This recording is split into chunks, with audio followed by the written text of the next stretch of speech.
Hi, my name is Dan Polis, and I'm one of the social studies teachers here at Dublin High School. I want to welcome you all to Back to School Night. And also, I'm going to run you through briefly what to expect from this class.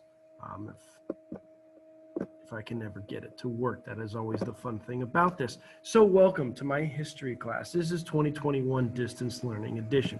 It's not exactly what we all expected, but it's what we got. The biggest question that always gets asked of me, besides the grading and everything like that, is how do you pronounce my name? Luckily, you're all adults and can call me Dan or Daniel. That is fine. But for the students, it's Mr. Polis or Mr. P, depending on who asks. Briefly, we're going to introduce myself and then go over the syllabus highlights and then how to get help. Those are the biggest questions, especially in regards to your student and your student's grades. I understand this is an extremely different time than what we are all used to. So it's going to be super important that we all have a good sense of communication. I want to make sure that your students feel comfortable reaching out to me, and I also want to know what's best for them. So after this presentation, if you have a moment on the actual Canvas itself, there is a link for a Google form. If there's something you want me to know about your child or student in my class, please let me know. That way I can make sure that I am most effective. It's tough, I'll be honest, because I don't get to see them every day. I get to see them every other day, more or less, and on a digital platform. So it makes it a little bit difficult. So all the information that I can have, especially from all of you, because you know them very well. To get you more familiar with me, I graduated in 2010 from California State University, East Bay, with a Bachelor of Science degree in Criminal Justice Administration with options in law enforcement and sociology. I went back to school the next year and got a master's in forensic psychology. During that time, I was working as a custodian for Castro Valley Unified School District, and I found that I really loved working with students. I loved interacting with them. I loved hearing what they had to say. I loved being just a positive influence in their lives, and I really found my calling. And I was lucky enough in 2018 to go back to school and get my teaching credential. And here I am now. At Dublin High School, it is my second year, so there are still some things I am unfamiliar with. But I promise you, I am trying. I've enlisted the help of the students. They know it. They are experts. And I want to make sure that I can help them, especially the juniors, because I'm new. I've had some of these kids before, but the idea is that I'm still learning as well. I teach 4 sections of world history, so predominantly sophomores, and 1 section of US history, so your kids are very lucky. These are the syllabus highlights. Now, you should have had your student go over this with you. Hopefully they did, but in case they didn't, this is the really big takeaway element for everything. We're looking at 2 big course questions throughout the entire year. What is the American dream and who is an American? This will change over time. This will also be influenced by your students' own experiences and perceptions. It's important that they bring their backgrounds, their opinions, their thoughts to the table. That's extremely important. As we go, we will begin in a review of the Constitution, the Bill of Rights, the Civil War, and Reconstruction, just kind of touching base on what they've already learned in 8th grade. From then, we will go right into industrialization, immigration, and the Gilded Age. Further going into American imperialism, World War I, the Roaring '20s, the Great Depression, and New Deal, and then finally ending the semester with World War II. Our second semester, we will come back and we will explore post-war America, the Civil Rights Movement, the Vietnam War, and then we will look towards the turn of the century, the 1980s to modern day. It's going to be an expansive, really kind of faster experience this time around, especially in recent years because a lot of stuff has happened. This course satisfies the California requirement for 1 year of US history that juniors have to take.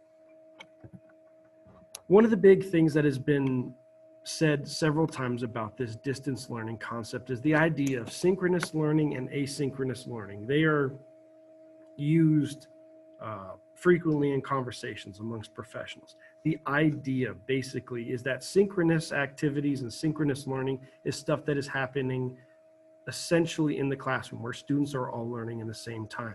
When we are Zooming in a classroom, that is synchronous learning. When kids are in breakout rooms discussing with each other, that is synchronous learning. The opposite is asynchronous learning, where students learn at different times.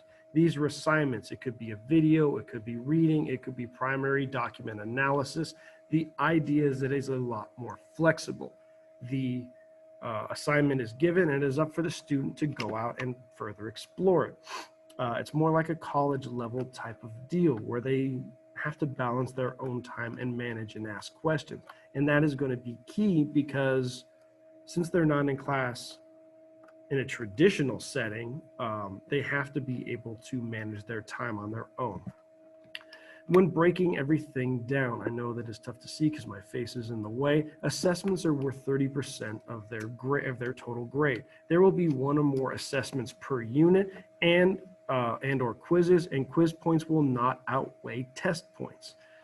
There will be projects and discussions, a minimum of 3 projects and or discussions per semester. That will total up to 30%.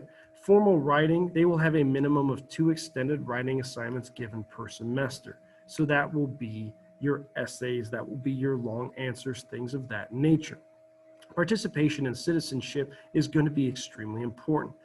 This is students' verbal participation, but also their collaboration with peers. Since we are not directly put into an actual classroom setting, they have to be able to interact with each other. That is going to count. And then classwork and homework is 10%. That is reading and other assignments. Things that are done both synchronously and asynchronously. If students have a verified absence on the day of the exam, they must email their teacher and make an appointment as quickly as possible. We have both directed intervention sessions as well as open office hours, and they have 3 days to make it up with an excused absence. However, if they have an unverified absence, which means it's unexcused or it's a cut, they will not be permitted to take the exam and receive a 0. And if they have significant absences, 3 or more due to illness, bereavement, they should contact me as soon as possible. It is one of those that I understand. Life happens and things are crazy now. Let's be realistic. The more information I have and the more communication that I have, the better we can work out a solution. I tell the kids, and hopefully you will echo this, don't have something wait until the last minute.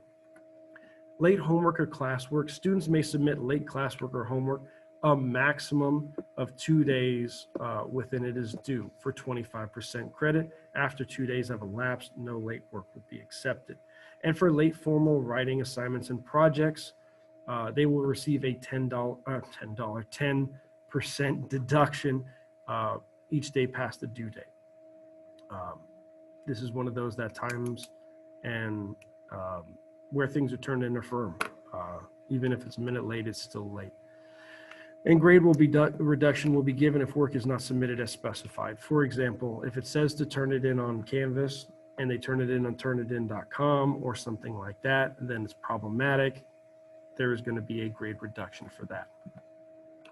One of the bigger elements we have is this idea of the Dublin High School School of Conduct or Code of Conduct. We take academic dishonesty very seriously. That includes borrowing, sharing, working together when it's supposed to be an individual project, taking things from essentially the internet or other people. Basically, if a student turns in something that is somebody else's work, they say this is mine, but it's really something they found on the internet, that is an example of academic dishonesty. Even if it is just borrowing homework, even if it is something like that, it is taken very seriously. It will result in a 0 on the assignment and an academic referral for all parties involved, regardless of intent. It will be considered plagiarism.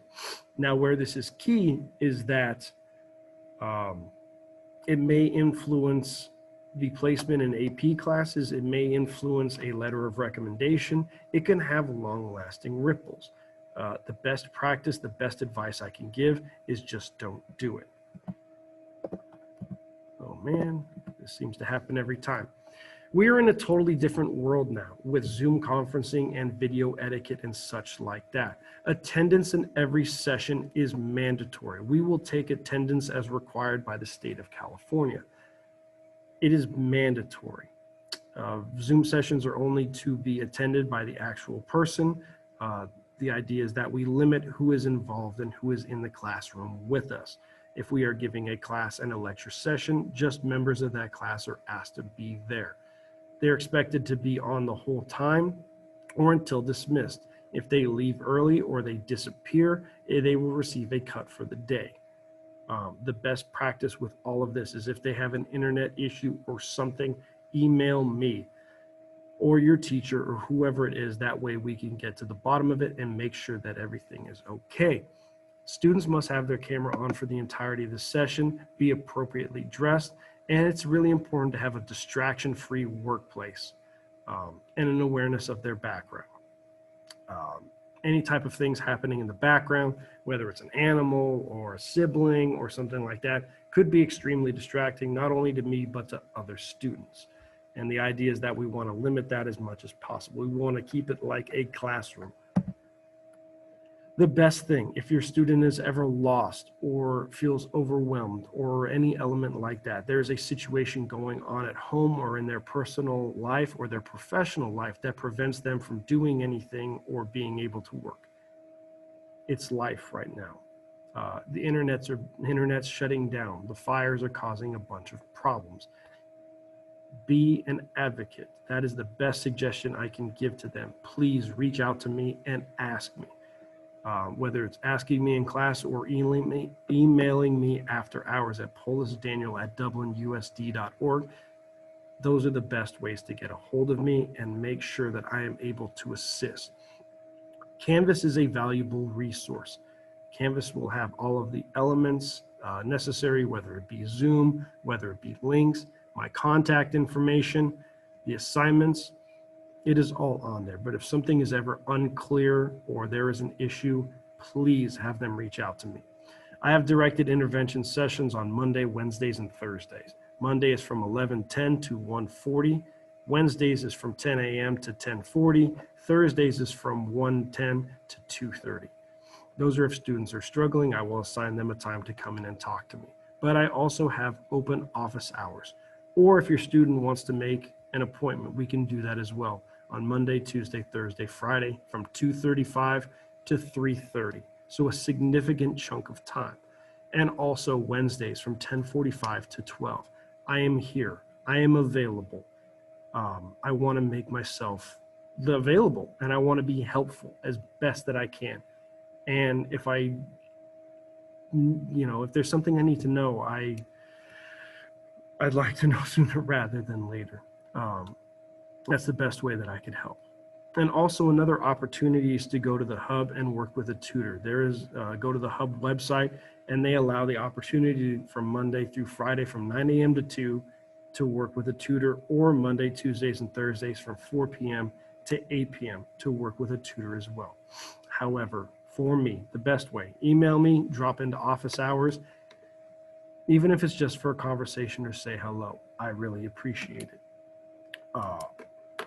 Hopefully everybody is doing well. If you have any questions or concerns, please let me know. My office or my email is always open to all of you as well. So I look forward to hearing from you. I'm sorry I couldn't get to meet you in person, but unfortunately these are the times.